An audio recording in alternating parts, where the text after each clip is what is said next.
অধিকার আছে। অবশ্যই তাকে শুদ্ধ দেহে শুদ্ধ মনে বিশ্বাস নিয়ে যোগ দিতে হবে। সহস্র সহস্র লোকে একসঙ্গে উপাসনা করতে হলে শুদ্ধ সুখ ও শুদ্ধ লয়ের শিক্ষার প্রয়োজন। এই উদ্দেশ্যে সমবেত উপাসনা এই স্টেজে রেকর্ড করা হয়েছে। আমরা চাই সবাই যেন সুর তাড়াতাড়ি শিখতে পারে। তাই জন্য কতগুলো সঙ্গীত যন্ত্র এর মধ্যে ব্যবহার করা হয়েছে। কিন্তু এই সমবেত উপাসনাকালে আমরা কখনো কোন যন্ত্র সংযোগ করি না।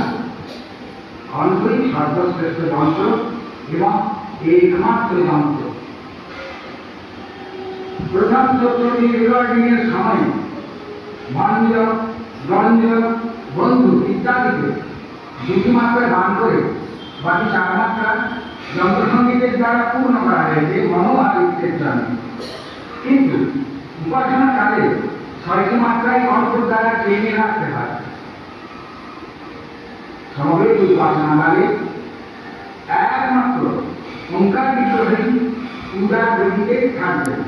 কেননা ওঙ্কার সর্বমন্ত্রের প্রাণ, সর্বমন্ত্রের সমন্বয় এবং সর্বতত্ত্বের স্বীকৃতি। এই মন্ত্রের মধ্যে বিশ্বের সমস্ত মন্ত্র বিরাজিত, সমস্ত তত্ত্ব স্বীকৃত। সুতরাং ওঙ্কার বিগ্রহ পূজার আসনে বসে আর অন্য কোনো বিগ্রহ বা প্রতিচিত্রে সেখানে থাকার কোনো প্রয়োজন নেই। আর নানাবিধ বিগ্রহ বা প্রতিচিত্র এক জায়গায় জড় করলে কৌলিন্য অকৌলিন্য নিয়ে দ্বিধা আসে। কি দরকার সেই দ্বিধা দ্বন্দ্ব সংঘর্ষ সৃষ্টি করা? সমবেত উপাসনা সবাইকে এক করার জন্য প্রবর্তিত। যে কেহ এই উপাসনায় যোগদান করুক তাকে পূজার উপচার নিশ্চয়ই সঙ্গে করে নিয়ে আসতে হবে। আরেকজনের বাড়িতে উপাসনা হচ্ছে, এই যুক্তিতে আমি শূন্য হতে যাব এ চলবে। হয় 1-2 দুর্বা, নয় 3টি বিদ্রোহ, নতুবা কয়েকটি ধূপচন্দন কাটি, অথবা যত সামান্য ভোগ নৈবেদ্য যার যেমন সুযোগ বা সুবিধে তা সবাইকে নিয়ে আসতে হবে। আমার বাড়িতে উপাসনা, তুমি এই উপচার নিয়ে তার জন্য বললো আমার সম্মান হানি হলো, এ হবে না। সমবেত উপাসনা সবাইকে সমান করে, এখানে সবাই মিলে এক হয়। সম্মান অসম্মানের প্রশ্ন এখানে নেই।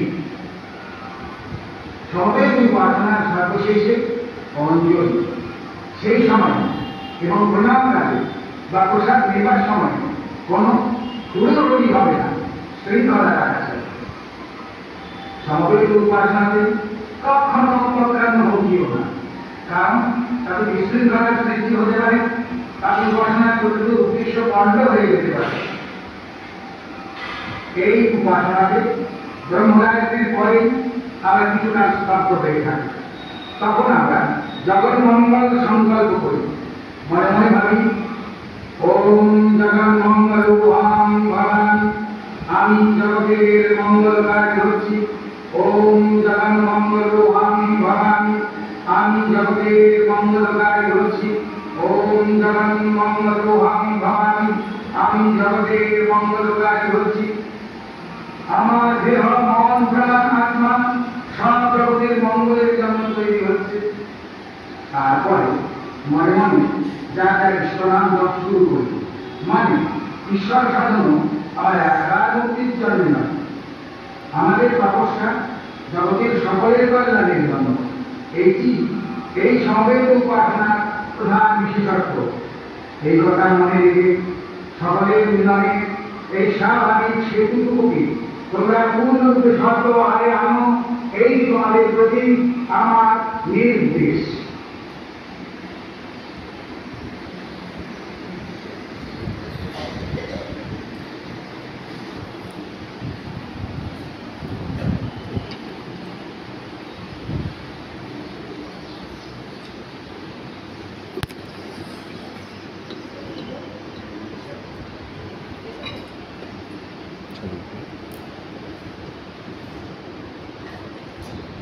সংকল্পের ভিত্তিতে